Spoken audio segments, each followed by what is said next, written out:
day, reactions are happening all around you, and to understand them, it is important to first know a little bit about the collision theory.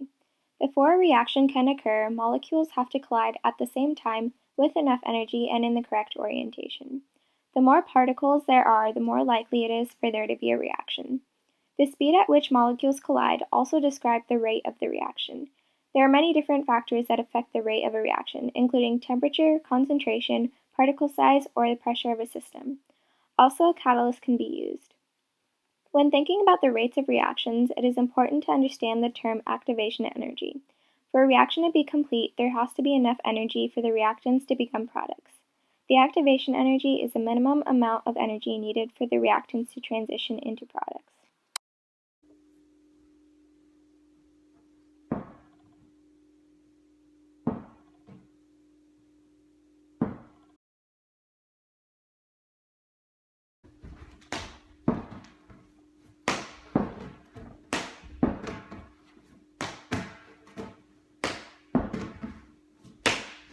Video, you can imagine my friend as the system and the ball as the reaction that is taking place. I am the catalyst, and as I enter, the reaction speed increases. A catalyst is a substance that speeds up a reaction. The amount of mass the substance contains won't change after the reaction is complete. When a reaction has a catalyst, it has a path with a lower activation energy. Enzymes are known as naturally occurring catalysts.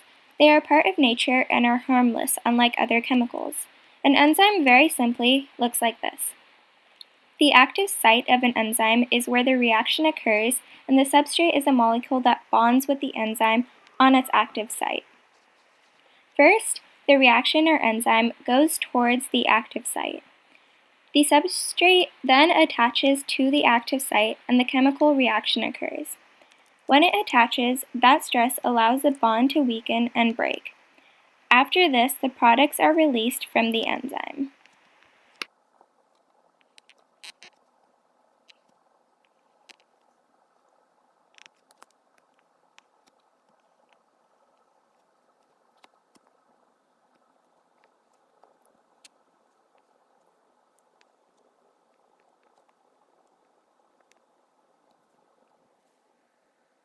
Another way we think about enzymes is how they help us break down food in our digestive systems. They cut the final pieces of food, allowing energy to be released to different parts of our bodies. If a substance in our bodies needs to be converted into another substance, enzymes can help with this process.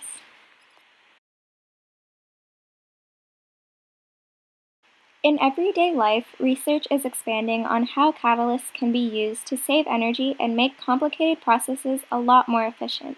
For example, mechanical recycling is used for items such as plastic bottles, which means that the waste is separated, grinded down, or compounded. The only materials that can be used for this are thermoplastics, which are also known as polymers. Polymers have high molecular weight, and when they're melted, they can be reshaped.